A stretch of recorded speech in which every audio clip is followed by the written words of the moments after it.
Oi gente, seja bem-vindo a mais um vídeo no meu canal. Se você não é inscrito aqui, se inscreve e ativa as notificações para você não perder nenhum vídeo que eu posto aqui. E já vou logo adiantando para vocês, assista esse vídeo até o final, não pule nem um pedacinho. Se você pular, você não vai entender o que Deus quer falar com você. E hoje, gente, eu vim expressar para vocês nesse vídeo todo o meu sentimento, tudo que eu passei para chegar até aqui, nesses últimos dias, né? E eu vim contar para vocês como é que é essa sensação de perder alguém que a gente ama muito. Talvez se você não perdeu ninguém até agora na sua vida, um irmão, uma mãe, um parente próximo, talvez você não tenha tanta graça assim de assistir esse vídeo, mas se você ficar até o final, você vai entender que você pode se preparar, né? Na verdade, a gente não tem essa preparação, mas a gente precisa preparar o nosso psicológico. Então, esse vídeo é muito importante para você que já perdeu e para quem nunca perdeu ninguém. Então, vem comigo que eu vou contar para vocês a nossa experiência aqui. Talvez ninguém tenha gravado um vídeo como esse aqui. E a pergunta que mais me chamou a atenção para mim, fazendo uma lógica de tudo isso aqui, foi a seguinte: como é perder alguém que você ama? E gente, eu sinceramente para vocês, nessa expressão desse vídeo, eu quero trazer algo assim para vocês, que vocês venham entender. Há 8 meses atrás eu perdi o meu irmão e assim, para começar toda essa história, não é uma coisa muito legal, porque quando a gente ouve um vizinho ou uma outra pessoa falando assim, fulano de tal e ciclano morreu, e a gente acha isso de uma forma super natural, ouvir que uma pessoa morreu. Ouvir que o fulano de tal morreu, o vizinho, uma amiga mais próxima, mas talvez que não é de casa, morreu. Mas eu quero mostrar para vocês aqui, na lógica, que isso é natural quando a gente escuta alguém falando que uma pessoa morreu.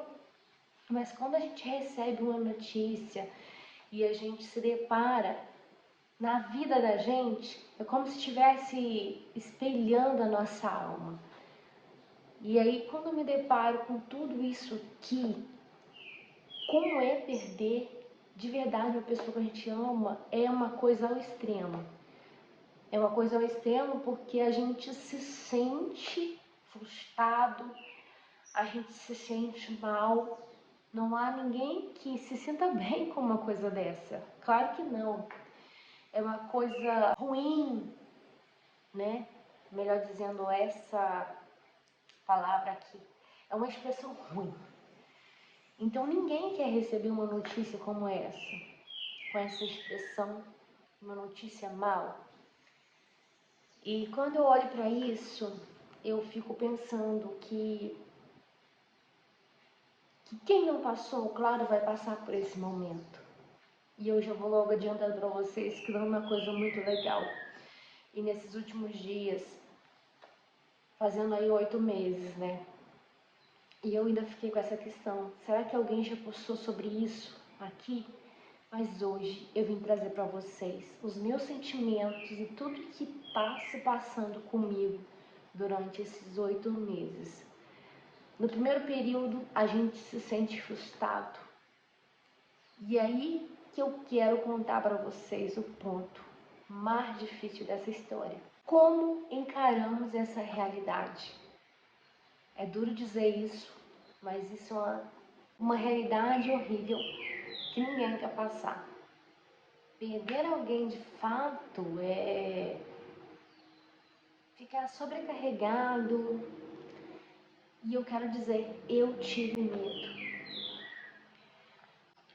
Isso, às vezes eu estava conversando com minha mãe, com meu pai, e eu já relatei isso, que eu tive muito medo.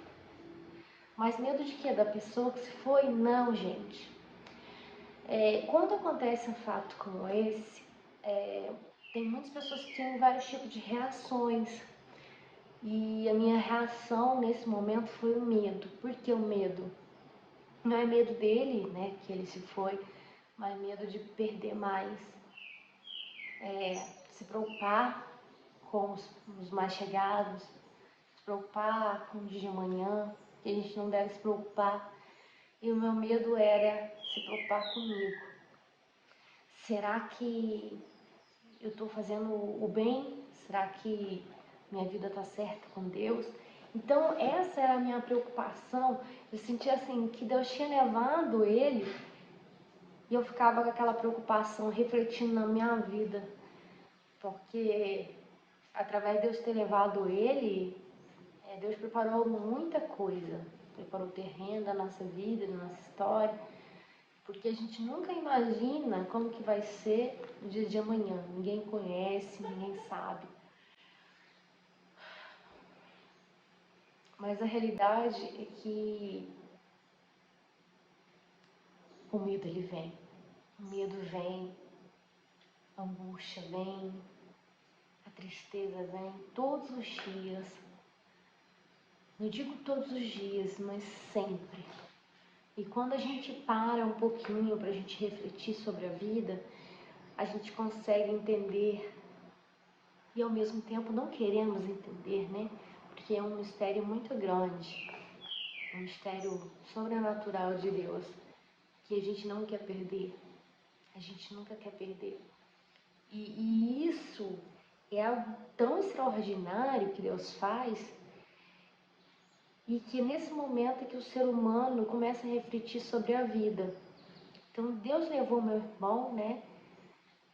E foi algo muito surpreso para mim. Foi uma surpresa desagradável. Foi uma surpresa desagradável. E ninguém está esperando por essa surpresa. Ninguém. Jamais. Então eu me deparei com uma situação bem delicada, que o medo, ele tomou conta, não de mim. Às vezes ele vem, o medo vem. Mas sabe qual que é o medo pior que vem sobre a gente? É o medo de sentir assim, poxa, Deus já levou.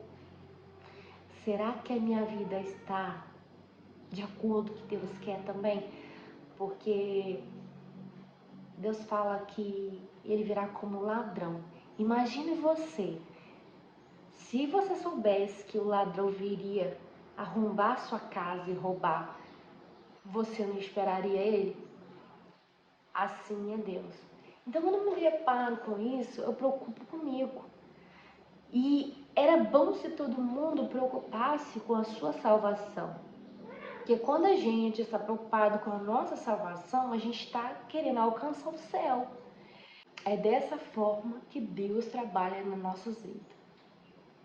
Mas dizer para vocês que é fácil, que a gente vai acostumar, é algo terrível. Então a gente às vezes tenta se preparar para isso tudo e o futuro a gente sabe que não existe. Mas a gente sabe também que há um Deus que está preparando todo o território. Porque não cai nenhuma folha sequer da árvore se Deus não tocar. Se Deus falar assim, hoje eu vou levar você. Você estando preparado ou não, Deus está te levando. Um dia eu vi aí uma entrevista e essa entrevista ela me chamou muita atenção porque naquele debate a mulher falava sobre Jesus está voltando. E quando eu me deparei com aquilo, aqueles homens rindo, debochando daquilo, mas Jesus vai voltar e morrendo de rir, achando graça. Eu fiquei pensando, como que tem pessoas tolas? Deus está voltando não é só para um tipo de pessoa, Deus volta para o velho, Deus volta para o novo. E são coisas assim, que é o plano dele. E a gente fica naquela solidão no coração, sentindo, poxa, que não acreditando. E muitos falam, deixa a minha vida me levar, né? Então assim, gente, é bom se a gente estiver preocupado sim com a nossa salvação. Muitas pessoas não vão acreditar. Eles acham que nem existe o céu, eles não creem em Jesus. mas a Bíblia nos relata que existe o céu e o inferno, dois caminhos. E nesses 8 meses de bem profundidade, eu me deparei com essa situação de preocupar com a minha alma, preocupar com a minha vida. Enquanto muitas pessoas se preocupam alheias, eu preciso preocupar mais comigo. Será que a minha vida está preparada? Será que eu estou bem com Deus? E aí eu me deparei com outra situação, que era a pessoa dizer que indo na igreja já estava salva. Então eu perguntei assim, Jesus, como pode uma pessoa ser tola? Porque, gente, realmente isso é tolice. Eu não devo me preocupar só porque eu estou indo na igreja e eu estou sendo salva, não. Eu tenho que me preocupar na minha vida em todos os sentidos, entendeu? E assim, gente, quando a gente perde alguém, a gente fica de fato, é uma pessoa triste. Não é todo o tempo, mas sempre a gente está lembrando. É como se nada tivesse acontecido e a gente não está acreditando naquilo que aconteceu. Então a gente vive uma esperança em Deus e a gente encara esse momento confiando, confiante, esperando as promessas de Deus se cumprir. Porque hoje nós estamos aqui, talvez amanhã não, e isso tudo é um propósito de Deus. Somos lançados como uma semente na terra para germinar, dar os frutos. O fruto ele tem duas funções: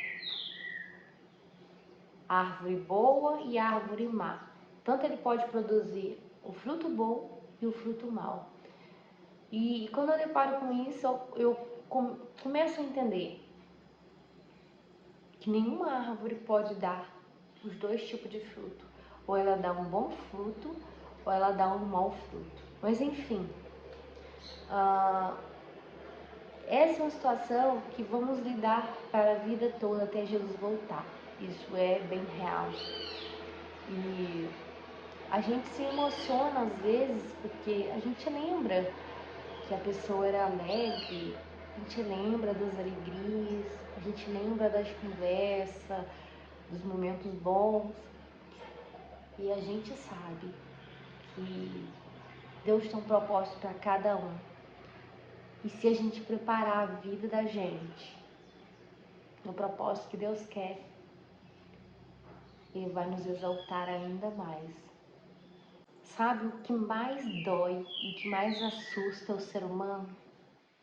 É algo que acontece de surpresa.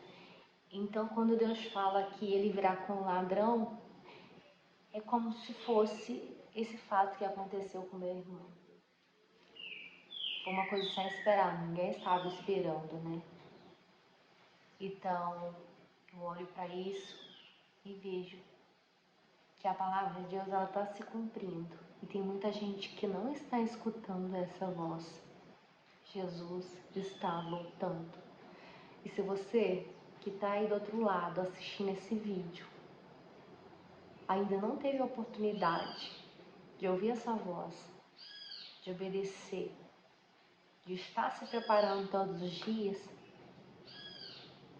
comece hoje a fazer isso. Porque quando virá o grande dia, não sabemos nem o dia nem a hora, mas se você estiver preparado na sua alma, no seu espírito, no seu dia a dia, Deus vai levar você para um trono muito bonito, celestial, onde não haverá choro, não haverá tristeza nem rancor. E nós aqui na Terra acreditamos no propósito de Deus. Sabemos que para tudo há um propósito no querer dele. Espero ter abençoado o seu dia com essa palavra, reforçado para você entender que a dor, ela machuca, ela fere, mas ela nos ensina a confiar em Deus. Amém? Deus abençoe você, sua família. E não se esqueça de se inscrever aqui nesse canal para muito mais louvor, adoração e palavra. Deus abençoe você.